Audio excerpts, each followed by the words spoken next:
Na marhaba kabisa mpenzi mtazamaji popote pale unapotegea runinga Kirk. Imetimia jioni nyingine njema na teule Jumatano ya kukuletea habari zetu za Mwale wa Kirk. Mimi ni Sambu, nitakuwa naye Brian Moraro kwenye lugha ya ishara, lakini kabla ya yote hayo tupate kwanza taarifa kuu tulizozipa kipaumbele.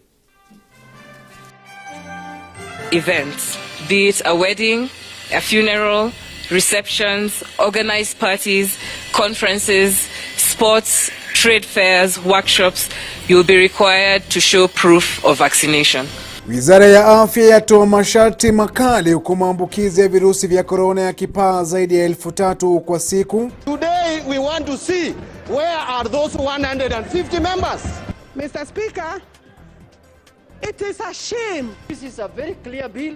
This is a bill that is... Wabunge wa mirengo tofauti wakabiliana huku kikao cha bunge kikiahirishwa kujadili mswada wa vyama vya kisiasa. We are telling you, the people of Kenya will not accept a puppet president that serves the interest of a few rich people. Na naibu wa rais William Ruto mkabili kinara wa ODM Raila Odinga katika kujipigia debe huko Garissa.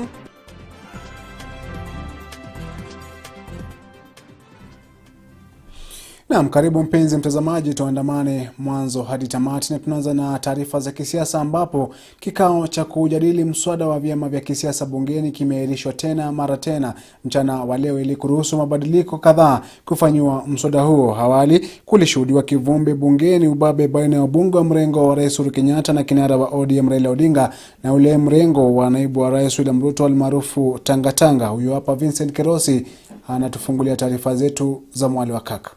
Yeah. Mr. Speaker, allow me. No. Allow me to make my point. I'm not going to allow Mr. you. Speaker, vuta ni kuvuta imeshuhudiwa katika bunge la kitaifa asubuhi na mchana wa leo wakati wa kujadili mswada kubadili sheria ya vyama vya kisiasa. Wabunge mrengo wa Rais Uhuru Kenyatta na kinara wa ODM Raila Odinga ambao sasa wamejipa jina jipya la Azimio wakikabana koo na wale wa Tangatanga wanaoegemea upande wa naibu Rais William Ruto ili kudhihirisha ni nani mwenye usemi zaidi bungeni. Who have been talking of 150 members.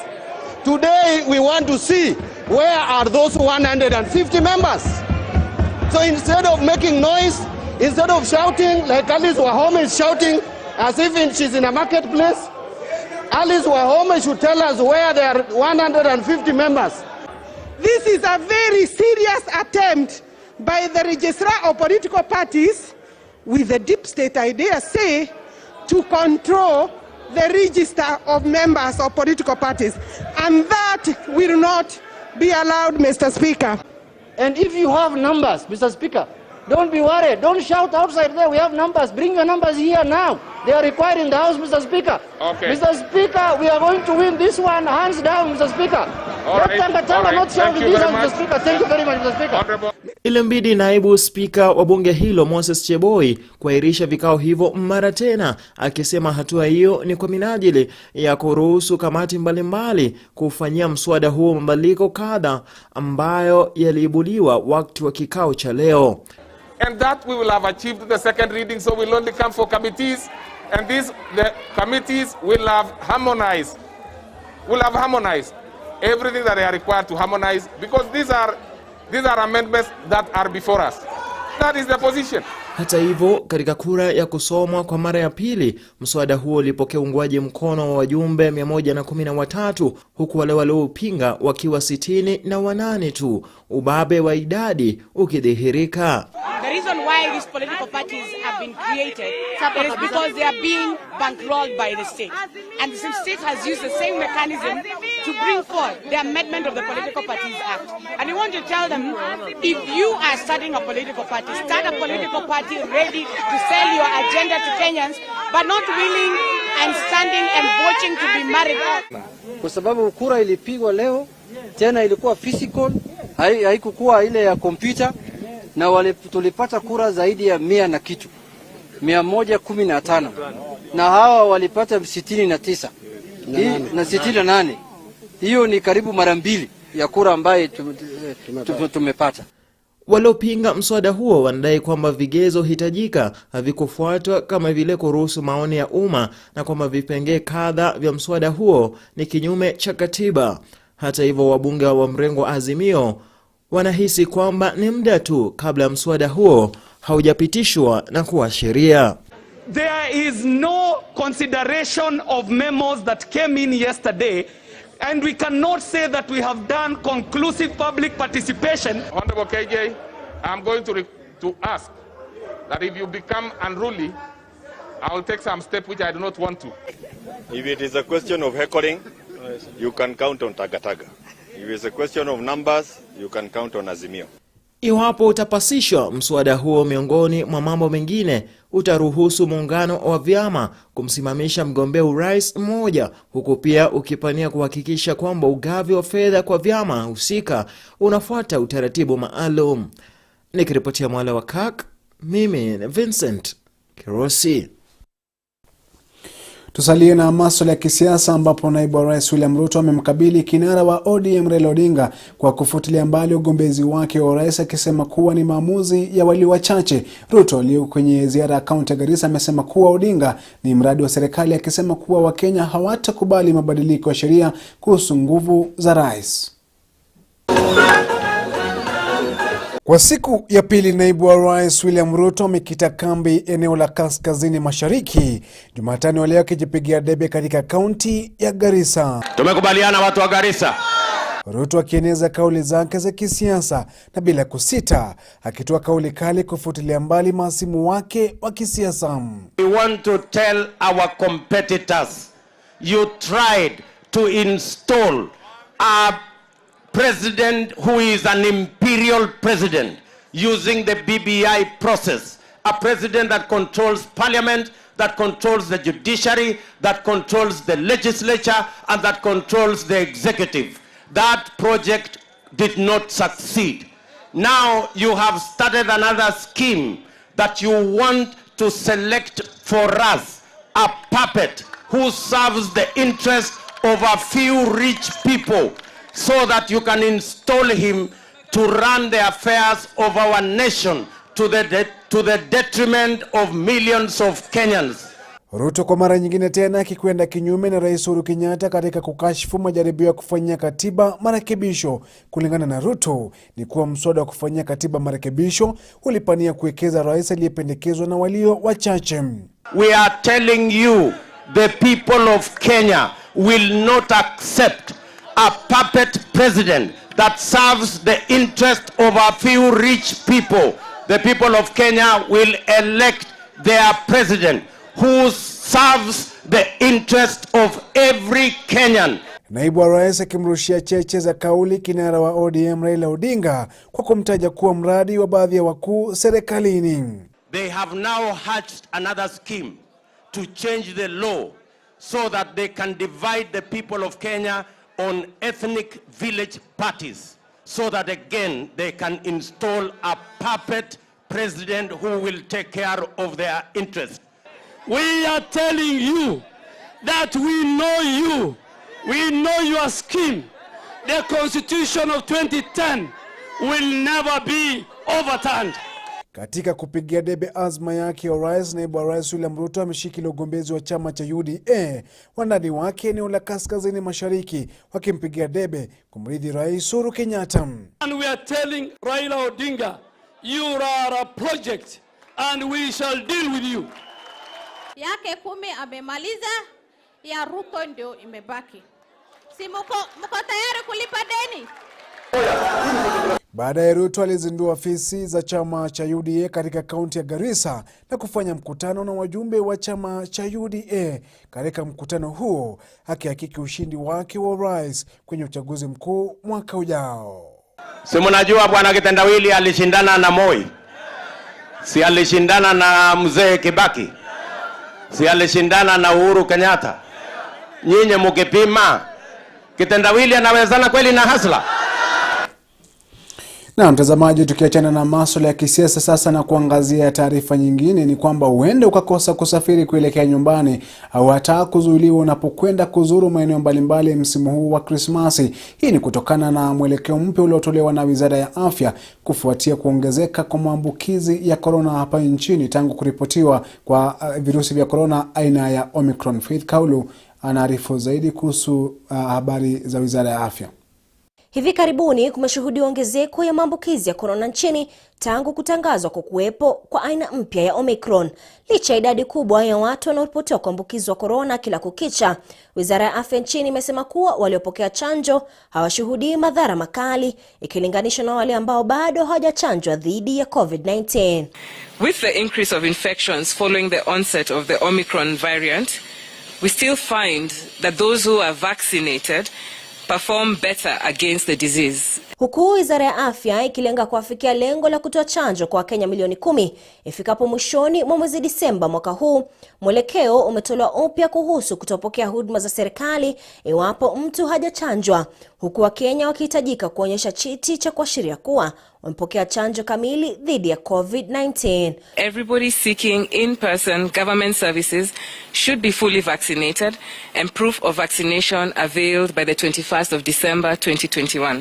Mwelekeo huu utaathiri sehemu zote za umma ikiwemo mbuga za wanyama, migahawa na bustani. Kila mmoja anayepanga kuzuru maeneo ya umma msimu huu wa Krismasi akihitajika kuonyesha cheti cha kuashiria kuwa amepokea chanjo kamili.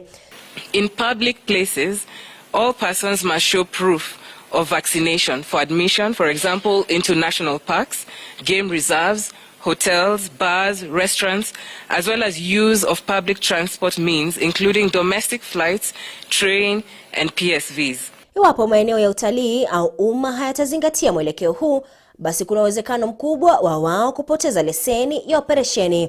Action shall be taken, which may include the following: withdrawal of license of the institution and of court proceedings. Each establishment or facility shall be required to nominate or designate a person responsible for verifying vaccination certificates at all facility access points.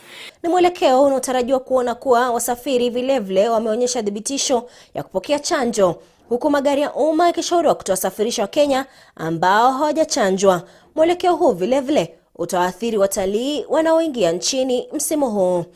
On the other hand, all travelers must provide, and this is important, we've received many questions on this. 1, proof of a negative COVID-19 PCR test, valid 72 hours from the time of sample collection to the time of arrival within the country. All visitors, tourists, and travelers from Europe must be fully vaccinated and provide proof of vaccination before entry into the country. Kufikia leo hii, Wakenya milioni 9.2 wamepokea chanjo ya COVID, milioni 5.4 wakiwa wamepokea chanjo dozi ya kwanza pekee, huku Wakenya milioni 3.7 wakiwa wamepokea dozi kamili ya chanjo.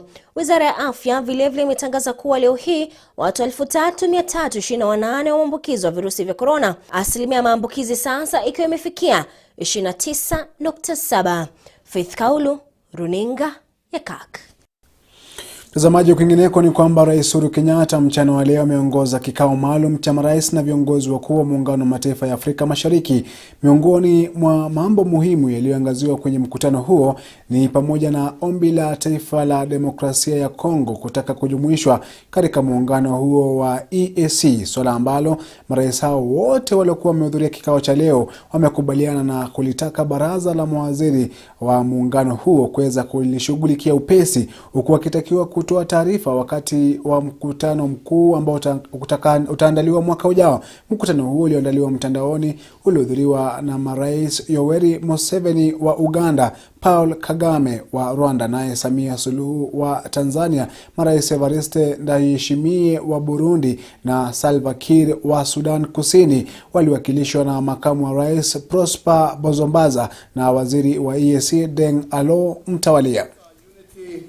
And common purpose is tested, and the temptation may be to look inward and to seclude. However, when faced with a crisis such as COVID-19, the articles of our common treaty remind us that we are greater together than the sum of our parts. I reaffirm the commitment of the summit to the East African community integration process. We are certainly sure that this is an effective vehicle for the economic development and prosperity of the people of East Africa. We therefore continue to prioritize the community agenda at both national and regional levels. I conclude, Your Excellencies, by taking this opportunity to wish each and every one of you, and indeed all the peoples of East Africa, a very Merry Christmas and a prosperous 2022. Na mtazamaji, dakika 15 zimeweza kukatika baada ya saa 1 juu alama. Napata mapumziko mafupi hapa ndani ya taarifa za Mwale wakati, lakini usibanduke uliko, manake nikirejea nitakuwa na mengi zaidi ya kukujuza.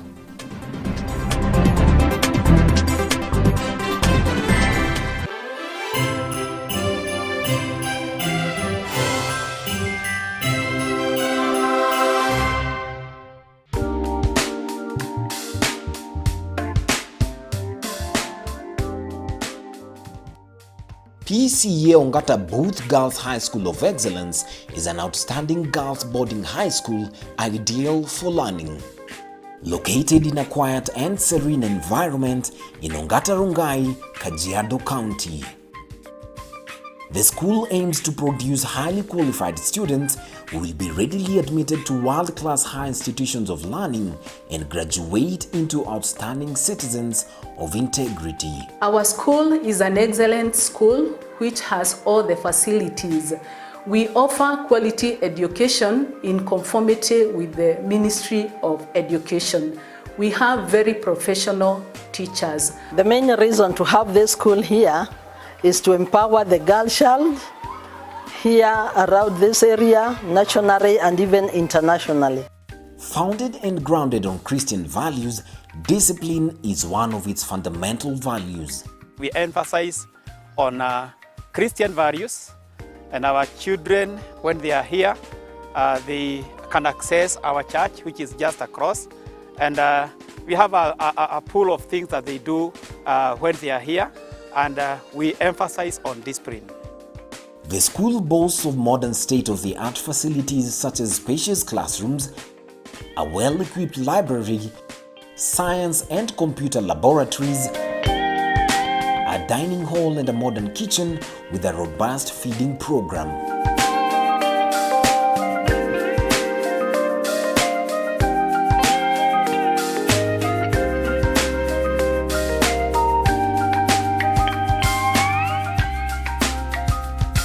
We take keen interest in nurturing students' talents, hence our semi-Olympic sized swimming pool and spacious fields.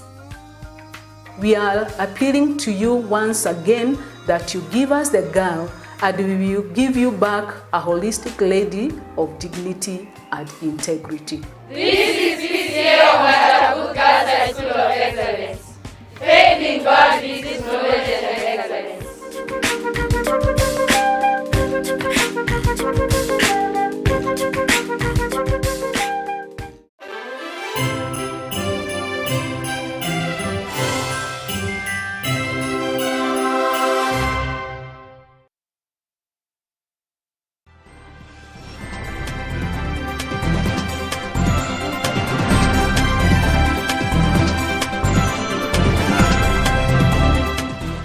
Naam, karibu mpenzi mtazamaji, tuendelee kuangazia taarifa zaidi. Tusonge mbele ambapo familia ya msichana mmoja kutoka kaunti ya Machakos mwenye umri wa miaka 13 alinajisiwa na jamaa anayejulikana kwenye jamii hiyo inalilia haki. Hii ni baada ya binti huyo kufukuzwa shule na kesi ya kunajisiwa kwake kuchukua muda, ambapo familia hiyo inahofia kwamba huenda jamaa huyo akakosa kukamatwa, kama jinsi Faith Kaulu anaarifu. Tarehe 24 mwezi Septemba mwaka huu, binti huyu mwenye umri wa miaka 13 alikuwa akitoka shuleni alipoitwa na jamaa mmoja anayemiliki duka la kukarabati simu eneo la Mutitoni. Binti huyu alimfahamu jamaa huyo vyema kwani ni rafiki wa familia, ila kile hakufahamu ni kilichomsubiria, kisa ambacho kitabadilisha maisha yake. Akaniambia nilipokuwa nikitoka shule mapakanana aliniita hapo kasini kwake. Alafu wakati niliingia ndani aliniambia nitoe shulali, alafu akaniambia nilale chini. Wakati alipolala chini, yeye akatoa shulali yake na yeye akamlalia, akamfanyia maovu.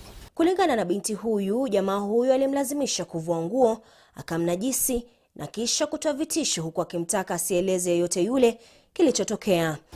Wakati alimfanyia maovu, alipomaliza akampatia shilingi 10, alafu akamwambia aende nyumbani na asiambie mtu. Akimwambia mtu atamuua. Familia ya binti huyu ilimpeleka hospitalini na kupata ripoti ya daktari iliyothibitisha kunajisiwa kwake, kesi ambayo iliripotiwa katika kituo cha polisi. Ndio mtoto sasa nikaambiwa ndo ununue gloves, nikanunua gloves nikapeleka. Mtoto akaambiwa kaa vizuri, toa suruali, akapimwa vizuri. Daktari akasema huyu mtoto ameumizwa mpaka amefunguliwa njia za uzazi. Tarehe 13 mwezi Oktoba, jamaa huyo alikamatwa na kutiwa mbaroni, huku uchunguzi ukitarajiwa kufanywa na maafisa wa polisi eneo hilo.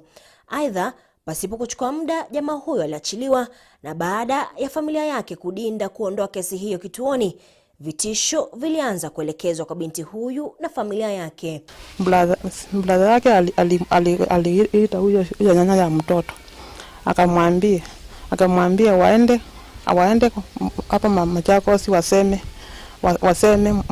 hiyo kesi ilitishwe nyumbani, alafu aseme mtoto ameshikwa na mtu mwingine kutoka kwa njia. Hiyo matusi anaambia mama, hiyo nyumba yenu naweza yangamiza. Watoto wa Simon wanafanyia haka kama msichana kwa shingo hivi, naweza kukata kwa shingo. Na wakaendelea mpaka wakakachapa. Maswali chungu nzima yameibuliwa na familia hii kuhusiana na uwezekano wa haki kutendeka, kwani jamaa huyo hajakuwepo kila mara kesi hiyo inapotajwa mahakamani, huku koti ikisema kuwa imepoteza faili za kesi hiyo vilevile. Mimi nashangaa, kwani hii kesi inaenda aje? Kwani imeingililiwa? Ndio sasa faili zake asiende straight kama zile zingine. Niko hapo nalalamikia, alikuwa na mention tarehe 2, hayuko kwa board. Hata hiyo tarehe 17 wananiambia maybe hatakuwa. Kwa hivyo mimi I'm surprised. Kwani hii kesi imepelekwa aje? Na isitoshe, mwezi Novemba binti huyo alifukuzwa shuleni kwa madai kuwa alionekana na wanafunzi wengine 3 sehemu fiche. Taarifa ambayo mamake mzazi anasema kuwa inatumiwa ili kuzuia haki kutendeka. Mtoto alimkuta akiwa na wanaume 3. Nikawauliza, nini kama walimu? Haji mtoto wa kwanza atoke kwa darasa, wa pili, wa 3, wa 4 na mwalimu wako kwa darasa. Na nikawauliza hata sio nje ya shule, ni ndani ya shule. Huyo mwalimu badala ya kunijibu aliwaambia walimu wenzake, nilimwambia huyo mama ako na kichwa mbaya. Aliponiambia hivyo mimi nikanyamaza, alafu akaniambia niende na mtoto, mimi nikatoka na kaenda na mtoto. Familia hii sasa inaishi kwa hofu kutokana na vitisho chungu nzima, unyanyapaa na changamoto inayokumba kesi hii. Kilio chao kikiwa kuona kuwa haki imetendeka pale ambapo jamaa huyo atahukumiwa na binti wao kurejea shuleni na kuendelea na masomo. Faith Kaulu, Runinga ya Kirk. Mtazamaji, ni taarifa tu ya kuhuzunisha, na matumaini yetu ni kwamba familia hiyo itaweza kupata haki. Tusalie na masuala kuhusiana na afya, ambapo katika juhudi za kuboresha huduma za kukabili gonjwa la virusi vya ukimwi, kaunti ya Embu imepokezwa vifaa vya mawasiliano na teknolojia kutoka kwa shirika la USAID.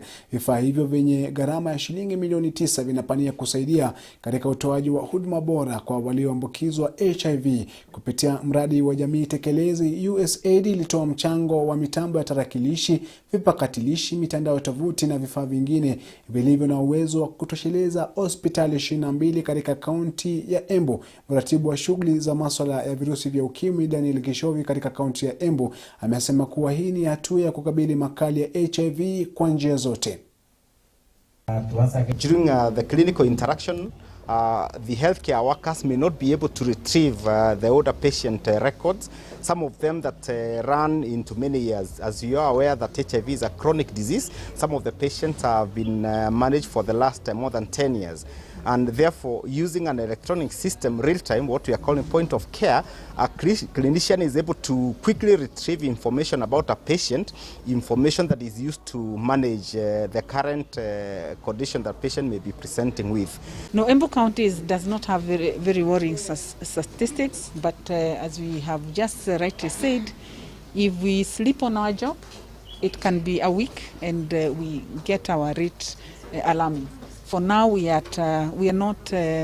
don't have statistics that have to worry us, but there are statistics that we are managing.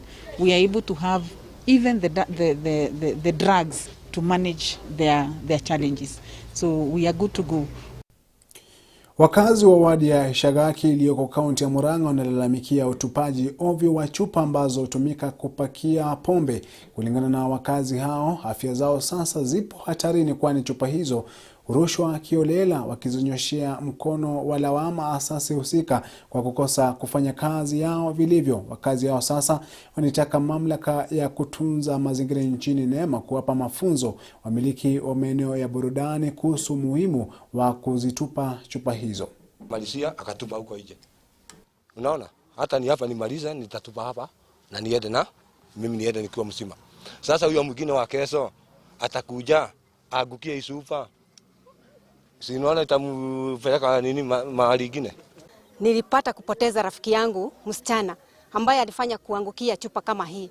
Akawa mgonjwa kwa muda sana kama mwezi, lakini alipata kuaga. So this inspired me so much. Nikasikia kwa akili yangu siwezi taka kuona chupa imekaa mahali. Tunapoondoa yale machupa mahali, tutaweza kupanda mimea ambayo itamea. Lakini chupa kama hii ikiwa chini, our environment is done. Tumewekewa barabara, tumewekewa mambo mazuri sana. Kwa nini sasa tusiwe wasafi zaidi? Na machupa pia ya situdhuru. Na mtazamaji, taarifa hii ndio inaashiria kilele cha matangazo yetu ya taarifa za Mwale wa Kirk jioni ya leo, na sina la ziada ila kutia kikomo na kukuaga. Mimi ni Chris Sambu, alikuwa kwenye lugha ya ishara ni Brian Muraro. Kwa wote ambao umeweza kufanikisha matangazo haya, wanakutakia usiku mwanana na majaliwa tuweze kupatana tena juma lijalo. Kwaheri.